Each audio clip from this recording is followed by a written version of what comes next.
Hello साथियों, मैं हूं आपका दोस्त डॉक्टर रमेश और मैं आज आपको इस चैनल में दशावतार में से एक श्री परशुराम जी की प्रेरक प्रसंग आपको मैं आप यहाँ सुनाने जा रहा हूं। आप इससे लाभान्वित होंगे और प्रभावित होंगे। इनके कार्यों को हम समझते हैं। धार्मिक क्रांति के प्रतीक भगवान परशुराम।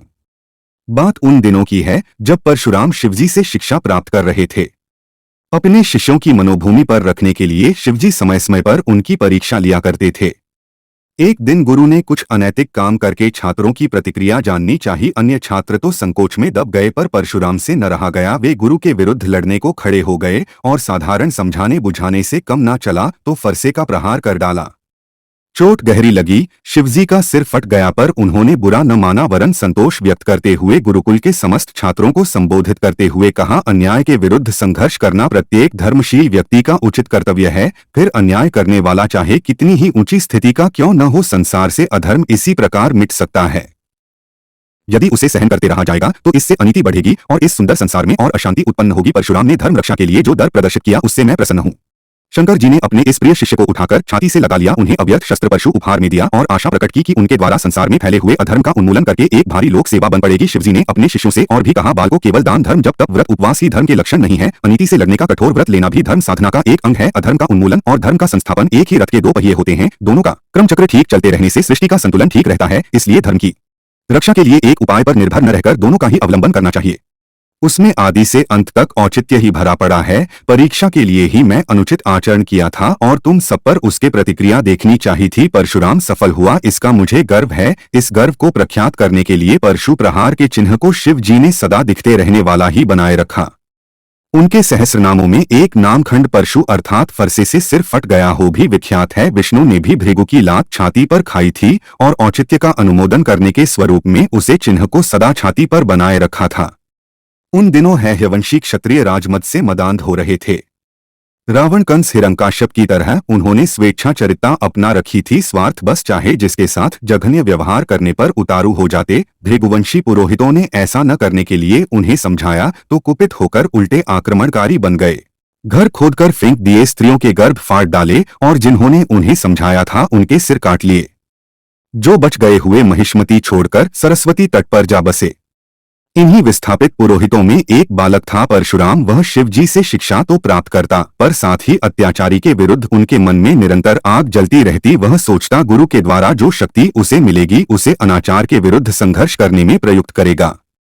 बालक के निष्ठा रखने को शिवजी ने वैसा ही प्रसंग उत्पन्न किया था। जब बालक ने गुरु का ही सिर फोड़ दिया तो उन्हें विश्वास हो गया कि बालक में लौह पुरुष के गुण मौजूद हैं। वह अधर्म के उन्मूलन की जन आकांक्षा को पूरा करके रहेगा। शिवजी का आशीर्वाद पाकर उनकी शिक्षा और विभूतियों से सुसज्जित होकर परशुराम अनाचार विरोधी एक महान अभियान की तैयारी करने लगे।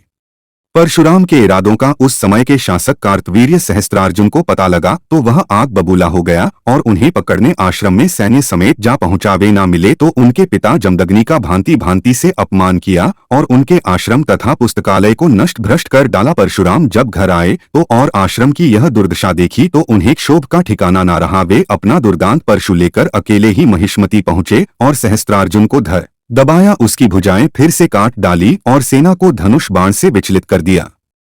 प्रतिशोध की आग और बढ़ी। सहस्त्रार्जुन के वंशजों ने अनेक राजाओं को लेकर चढ़ाई कर दी और परशुराम के पिता जमदग्नि को 21 स्थान से घायल करके उन्हें मार डाला। लोगों ने परशुराम से कहा, एक साधु या ब्राह्मण के लिए इस प्रकार हिंसात्मक कार्य करना उचित नहीं। उन्होंने दृढ़ स्वर में उत्तर दिया, अनीति ही वस्तुत हिंसा है। उसका प्रतिकार करने के लिए जब अहिंसा समर्थ न हो तो हिंसा भी अपनाई जा सकती है। शास्त्र ने वैदिक हिंसा को हिंसा नहीं माना है। क्रोध यह वर्जित है जो स्वार्थ या अहंकार की रक्षा के लिए किया जाए। अन्याय के विरुद्ध क्रुद्ध होना तो मानवता का चिन्ह है। मानवता की मूलभूत आस्था को खोकर क्रोध अक्रोध जैसे नीति नियमों में उलझे रहना व्यर्थ है। मेरा क्रोध धर्मयुक्त है और मेरी हिंसा भी अनीति के प्रतिकार में प्रयुक्त होने के कारण उचित है। धर्म की स्थापना और अधर्म की विनाश के लिए सदा से यही क्रम अपनाया भी जाता रहा है। ऐसे तर्क युक्त वचनों को सुनकर कहने सुनने वाले चुप हो जाते। वे संघर्ष की आग सुलगाए हुए देश देशांतरों में भ्रमण करने लगे। जन सहयोग से उन्होंने अनाचारियों के विनाश में आशाजनक सफलता पाई। व्यक्ति के पास कितने ही बड़ी शक्ति क्यों न हो, जनता की संगठित सामर्थ्य से वह कम ही रहती है।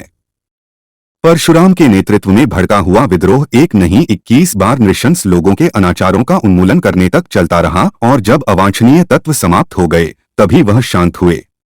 अनाचार को समाप्त करने की उदात्त भावनाओं से प्रेरित होकर परशुराम जी को हिंसात्मक नीति अपनानी पड़ी, पर उन्होंने इसे कभी अनुचित न समझा। शांति की स्थापना के लिए प्रयुक्त हुई और अशांति सराहनीय है, और अहिंसा के परिस्थितियों उत्पन्न करने के लिए की गई हिंसा में पाप नहीं माना जाता। स्वार्थ और अन्याय के लिए ही आक्रमण वर्जित है, पर आत्मरक्षा या अनाचार की रोकथाम के लिए प्रतिरोधात्मक उपाय के रूप में हिंसा अपनानी पड़े तो न अनुचित माना जाता है और न है। परशुराम जी शास्त्र और धर्म के गूढ़ तत्वों को भली भांति समझते थे, इसलिए आवश्यकता पड़ने पर कांटे से कांटा निकालने, विष से विष मारने की नीति के अनुसार ऋषि होते हुए भी उन्होंने धर्म रक्षा के लिए सशस्त्र अभियान आरंभ करने में तनिक भी संकोच न किया। जब प्रयोजन पूर्ण हो गया तो उन्होंने अनावश्यक रक्तपात को एक क्षण के लिए भी जारी रखना उचित न समझा। फरसे को उन्होंने समुद्र में फेंक दिया, जो राज्य छीने थे वह सारी भूमि महर्षि कश्यप को दान कर दी ताकि वह उन प्रदेशों में सुराज्य स्थापना की व्यवस्था कर सकें। पितरों ने प्रसन्न होकर उनके इस धर्म संघर्ष के लिए प्रसन्नता प्रकट की तो उन्होंने यही कहा, यदि आप लोग प्रसन्न हैं तो पहले की तरह मेरी तपस्या, स्वाध्याय और धर्म रक्षा के मार्ग में प्रीति उत्पन्न हो जाए। जनकल्याण के लिए परशुराम जी ज्ञान और विग्रह दोनों को ही आवश्यक मानते थे। नम्रता और ज्ञान से सज्जनों को और प्रतिरोध तथा दंड से दुष्टों को जीता जा सकता है, ऐसी इनकी निश्चित मान्यता थी। इसलिए वह उभय पक्षीय संतुलित नीति लेकर चलने में ही धर्म रक्षा की संभावना स्वीकार करते थे।